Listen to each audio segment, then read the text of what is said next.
Xin chào cô bác anh chị và các bạn. Hôm nay mình chia sẻ thêm một công thức bánh bông lan. Công thức này thì thành phần nguyên liệu thì mình đồng nhất là 180g, cho nên rất là dễ làm mà dễ nhớ nữa. Bánh hôm nay mình có để thêm vỏ chanh á, cho nên cái bánh của mình nó cũng thơm lắm. Cô bác anh chị và các bạn xem thấy thích thì mình cùng làm nha. Bánh này dễ làm quá chừng luôn. Ở đây mình có 180g bột mì số 8, 180g đường, 3 cái trứng gà này 180g, mỗi một trứng là 60g, mình tính cả vỏ luôn. 120g sữa, 60g dầu ăn, hai thứ này là 180g. 5g bột baking powder. Mình chuẩn bị một trái chanh, tí xíu nữa mình mài cái vỏ chanh này mình cho vào trong bánh đó, bánh của mình nó thơm lắm. Thành phần nguyên liệu thì mình sẽ để bên dưới video trong phần mô tả để cho cô bác anh chị dễ chuẩn bị nha. Nguyên liệu này thì rất là dễ nhớ cho nên cô bác anh chị làm dễ lắm. Ở đây mình có 3 cái trứng gà này là 180g. Bánh hôm nay thì mình không có tách lòng, mình đánh nguyên trứng luôn. Mình đánh cùng với 180g đường. Mình đánh cái trứng này cho nó bong lên. Cái máy mình có 3 số thì mình đánh ở số 2 nha.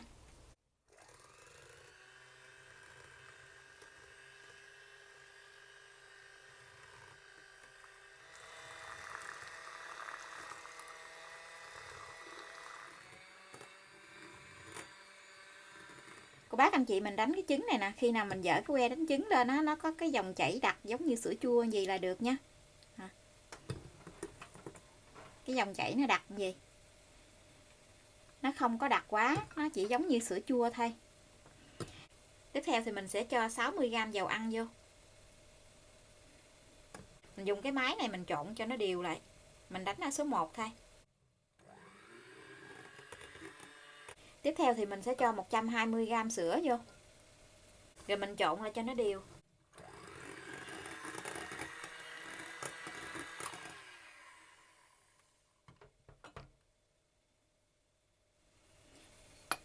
Mình sẽ trộn 5g bột baking powder, trộn chung với 180g bột mì số 8. Cho qua cái gây để mình gây ra cho cái bột này nó mịn đó.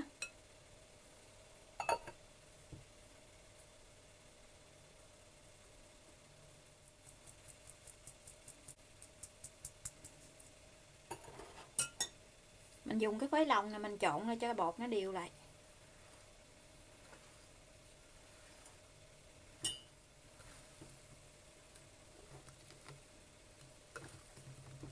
Mình trộn đều bột lại rồi thì mình sẽ mài một tí xíu vỏ chanh vô.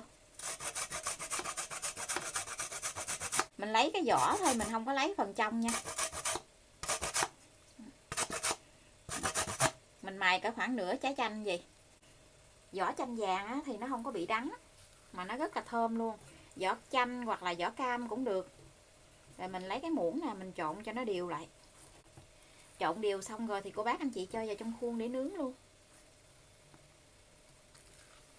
Nay thì mình sẽ nướng khuôn tròn 18. Khuôn này khuôn đáy rồi. Mình lót miếng giấy nến ở bên dưới cái khuôn gì. Ở xung quanh thì mình không có thoa dầu, cũng không có lót giấy nến luôn. Mình cho hết cái phần bột này vào trong khuôn. Mình lót giấy nến ở bên dưới cái khuôn thôi à. Mình muốn cho cái bánh nó tự leo bám lên trên cái thành khuôn á, cho nên nó là mình không có lót ở xung quanh, mà cũng không có thoa dầu luôn nữa.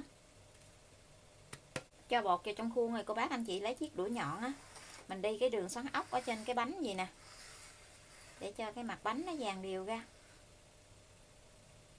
Bây giờ thì mình sẽ cho vào trong lò để nướng luôn nha. Lò nướng thì mình đã làm nóng trước 15 phút rồi. Lò nhà mình có 3 ngăn, mình nướng ở ngăn thứ 3, tức là ngăn dưới của lò. Mình nướng 145 độ C, mở 2 lửa, tức là 2 thanh nhiệt, lửa trên và lửa dưới. Thời gian nướng là 55 phút, không cần mở quạt, cô bác canh nhiệt độ nóng của lò nhà mình nha. Mỗi một cái lò nướng nhiệt độ nóng nó khác nhau á. Trời ơi, cái bánh của mình nó nở lên coi nè.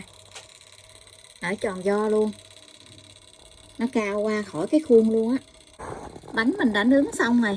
Bây giờ thì mình sẽ hé cửa lò ra. Mình để cái bánh ở trong lò 3 phút nữa thì mình hãy lấy ra nha. Mình để cái bánh ở trong lò gì nè, nó có xẹp xuống thì nó xẹp từ từ chứ nó không có bị lõm mặt xuống á. Mình lấy cái bánh ra. Nó còn nóng quá chừng.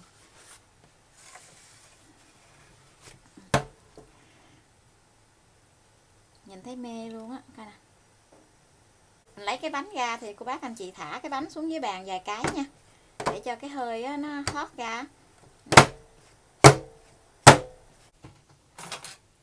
Mình lấy cái dao á, mình gọt vòng vòng cái bánh vậy nè, để cho cái bánh nó tách ra khỏi khuôn. Mình để cái khuôn lên trên cái hộp nhỏ vậy nè, để mình lấy cái khuôn xuống, tại khuôn này khuôn đáy gời á, cho nên dễ lấy ra lắm. Một cái bánh nè, nhìn rất là mê luôn á cả nè. Bây giờ thì mình sẽ cắt cái bánh này ra.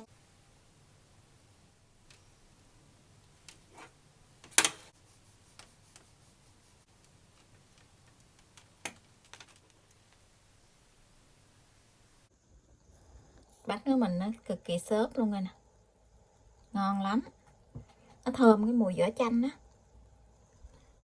Mình cắt ra từng miếng nhỏ nhỏ gì để mình gói vào trong màng bọc thực phẩm á. Bánh này á, ngày mai mình đem vào trong công ty để mời cô bác anh chị trong công ty. Cô bác anh chị ở trong công ty mình á, rất là thích bánh bông lan của mình làm luôn. Giờ thì mình xin chào tạm biệt, hẹn cô bác anh chị và các bạn lại video tiếp theo. Cảm ơn cô bác anh chị và các bạn đã xem video của mình. Xin chào và hẹn gặp lại video kỳ tới. Đây mình chỉ gói hết vào trong màng bọc thực phẩm như vậy nè.